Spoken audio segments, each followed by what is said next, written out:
یو کس وی چې یزدان نوم کې خل څنګه دي او د دې څه معنی ده.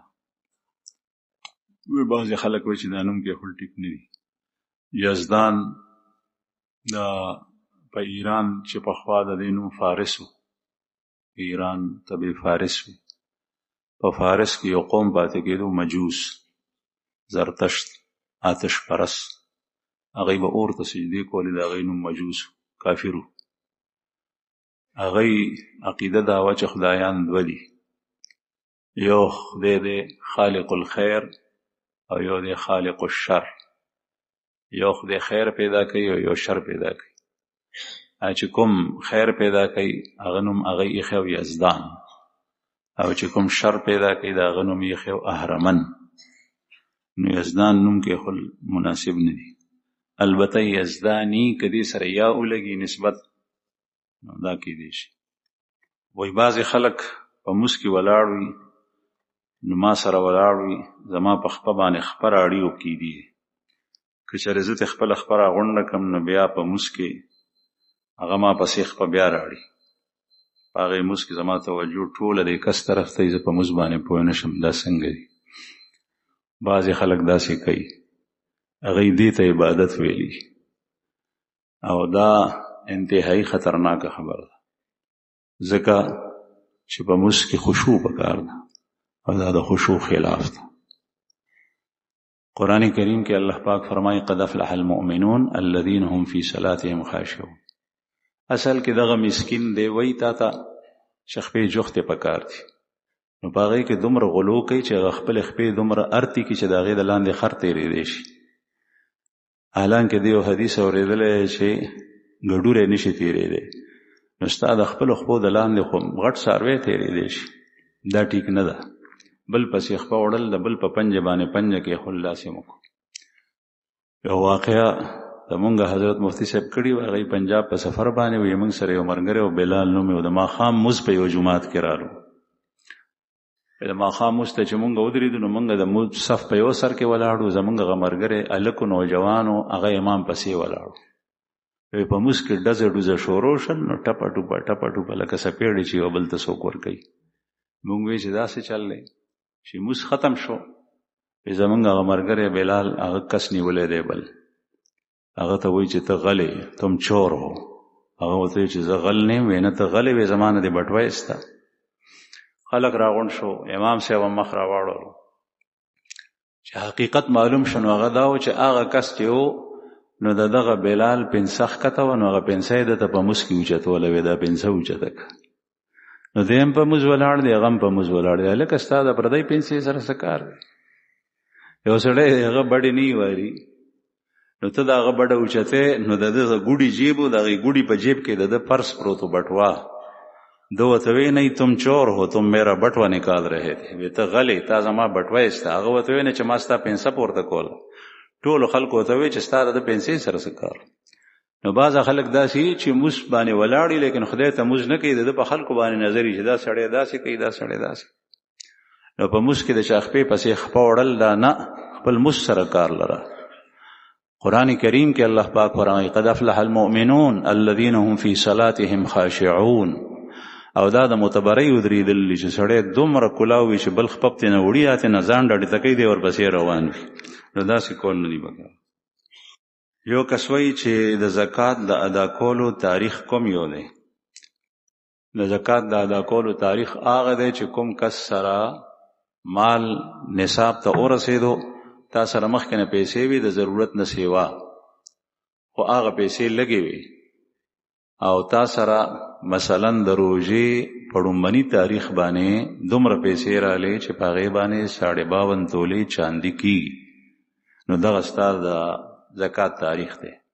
اوس دا کال که ورسېدې، بیا دغه ورځ راله او دا پیسې تا سره دومره وي یا د دې نه سیوا شوې وي، نو بیا در باندې زکات فرض. بل تپوس دا کوي چې د زکات د ادا کولو نه یو میاشت مخکې که مال راشي، نو په هغې کې زکات شته او که نه، او په هغې که به زکات ورکړې، هغه به د نصاب سره یو کړي. چې یو میاشت نه یو ورځ مخکې مال راشي، لکه څنګه چې مخکې بیان وشو، هغه به هغې سره یو ځای کېږي. دریم سوال یې کړی دی چې د استعمال کوم کالی دی، او یا چا سره هیری وی قیمتي باغې باندې زکات شتا او کنه د استعمال په کالی کې زکات شتا. بعض خلک دا ګومان کوي زنانو سره د پلار د کور یا د خاون وته زکاله کړي 15 تولې 20 تولې کالی او دا زکات نه ور کوي.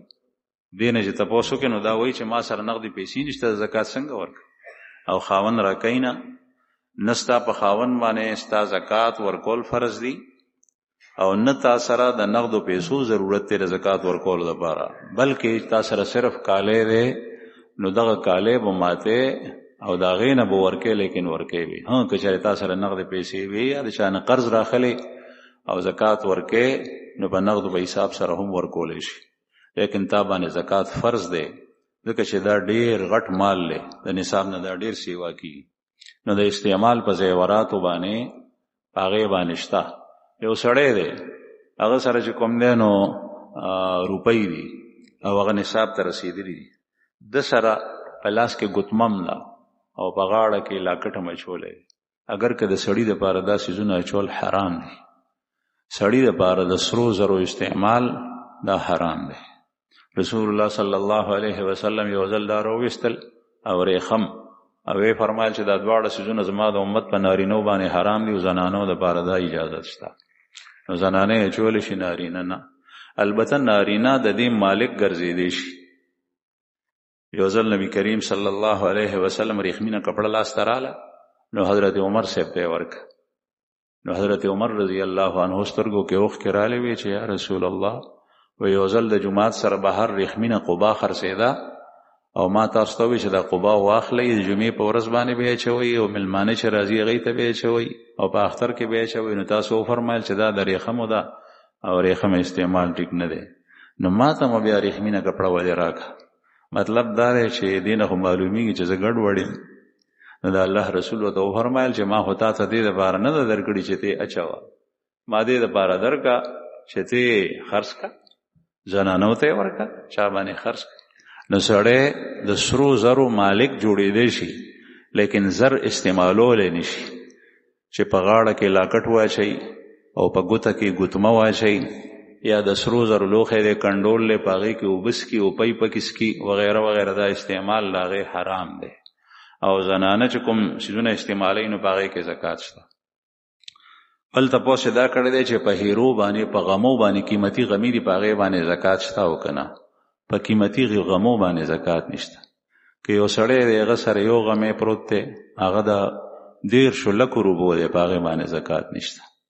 لیکن دا هغه وخت کې چې کله دا غمې د تجارت په خیال ځان سره نه ساتلې او که یو کس سوداګری او کاروبار کوي د غمو اخلي او خرڅي نو بیا دا مال تجارت شو بیا په دې کې زکات شته د تجارت په حساب سره. بل تاسو دا کړی دی چې مال تجارت چې په کوم باندې زکات فرض دی دا څه شی دی مال تجارت څه ته وایي؟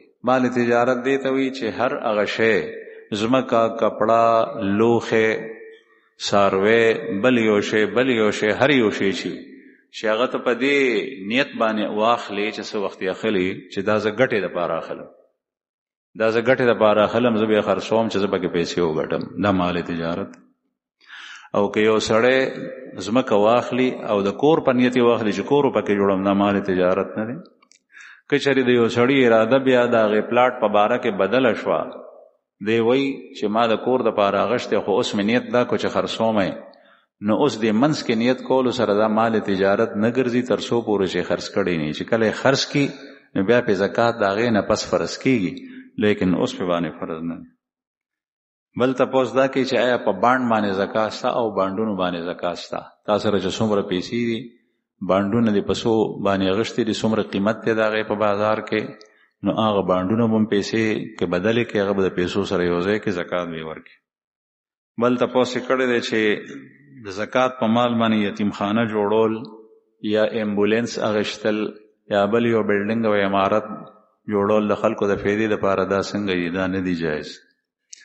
د زکات د مال په اړه کې قران کریم یو ټکی استعمالي هغه د ایتاء الزکات. اعطاء او ایتاء دا دواړه ورکول ته استعمالي. قران پاک دا نه وایي چې زکات وباسا اخرج او یا قران پاک دا نه وایي چې زکات وغورځوا القي قرآن پاک دا وی چې آتو الزکات زکات ورکوي او د ایتا او د اعطا د پاره دوه کسان ضروری دي، یو ورکوونکې یو اغشتونکې. او بلډینګ او امبولانس چې کوم دی نو هغه کې د اغشتو صلاحیت نشته، هغه په انسان کې دی چې فقیر وي هغه ته ورکړي. نو د زکات په مال باندې امبولانس خلک چې د خلکو په کار راشي یا یتیم خانه جوړه یا بل یو بلډینګ جوړه نو دا په باندې نشي جوړولې، بلکې دا به یو فقیر ته مسکین ته لاس کې ورکې چې هغه د دې مالک جوړ شي او په خپل کار راوړي. بل تپوس کوي چې آیا رشتہ دار ته زکات ورکول شي او کنه؟ او رشتہ دار ته زکات ورکول شي، لیکن رشتہ داران په دوه قسم دي. یو هغه رشتہ دار دی چې د ورکوونکي او د هغه رشتہ دار په منځ کې د ولادت رشتہ ده، هغه ته زکات نشي ورکولای. مثلا د ولادت رشتہ ده چې پلار زوی ته زکات ورکوي، مور لور ته زکات ورکوي، نشي ورکولای. د مور زکات په لور په زوی باندې نه کیږي، د پلار زکات په لور او په زوی باندې نه کیږي، د ولادت رشتہ ده. د زکات نه علاوه په باندې د پلار پړ دی چې هغه زوی او لور یې کمزوري دي چې هغه سره تعاون وکړي ځکه چې هغه اولاد دی. او دغه رنګ لور او زوی مور او پلار ته زکات نشي ورکولای، دا هم نه کیږي، د دواړو په منځ کې د ولادت رشتہ ده. بلکې هغه اولاد پړ دی په مور او پلار باندې چې مور او پلار غریبانان دي نو د هغې خرچه دې پورته کړي، دا په باندې واجب ده. او دویم چې د نکاح رشته وي په منځ کې نو هغه هم زکات نه کیږي په یو بل باندې. ښځه خاوند ته زکات ورکوي نشي ورکولی، خاوند ښځې ته زکات ورکوي نو نشي ورکولی. خاوند په خپله ښځه باندې پړ دی چې خرچه به ورته ورکوي، خرچه به یې دی پورته کوي، زکات به نه ورکوي. لیکن د دې نه علاوه چې څومره رشته داران دي هغوی باندې زکات کیږي.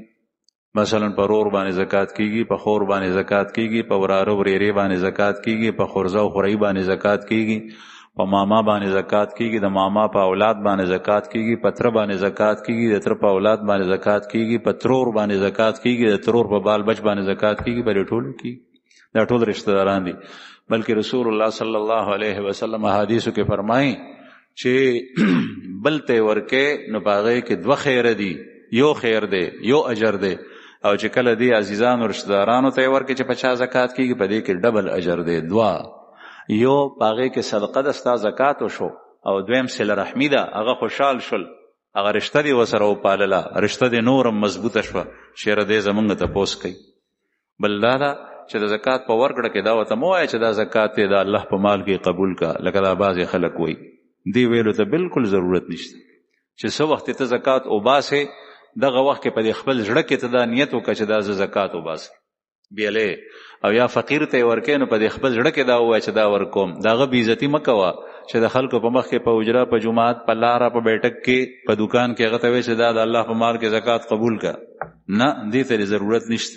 بعضې سړی به غیرتي وي، هغه به فقیر وي، لیکن هغه به ستا زکات نه اخلي، نو هغه ته داسې مه وایه، هغه ته وایه چې دا هدیه په نوم باندې هم ورکولی شي او صدقه په نوم باندې هم ورکولی شي، او هیڅ ټکې ونه کې دغسې ورته ورکړي چې دا ستا شوي، داسې هم کولی شي. نیت خپل د الله سره برابر ساته چې دا زکات دی نو دا ټیک نه.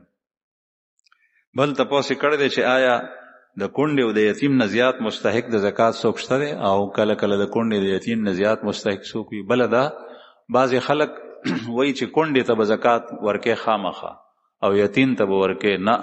کومه کونډه او کوم یتیم چې فقیر وي نو هغه ته زکات ورکولی شي، او کومه کونډه او یتیم چې فقیر نی هغه سره مال شته هغه ته زکات نه دی ورکول جایز، په هغه ستا زکات نه کیږي.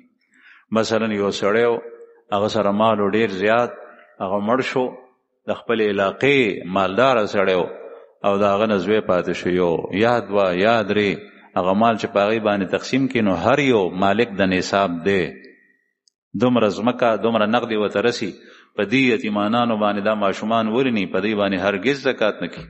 د دې سړي کونډه چې کومه ترې نه پاتې شوه په هغې باندې زکات نه کړي، هغه کونډه باندې کېږي چې هغې سره سني. یو کس وایي چې د قرآن کریم تلاوت سړی کوي او انګې راشي نو دی به الحمدلله وایي او که نه. قرآن پاک تلاوت چې کوي چې انګې راشي نو الحمدلله ویل مسنون دی، واجب نه دی، او چې وایي نو ویلی شي. قرآن پاک به بند کی او وایي چې الحمدلله، یا قرآن پاک دی وي خلاص دی وي تلاوت به ودرې دی وای الحمدلله، او چې چا واورېدل نو هغه به ورته یرحمک الله وایي، دا پې واجب دي په هغه باندې. بل تپوس یې کړی دی چې یو زنانه ده هغه که غسل د جنابت کوي او هغې کنسۍ جوړې کړي وي د ویښتو نه، نو آیا دا سپړدل ضروري دي او که نه؟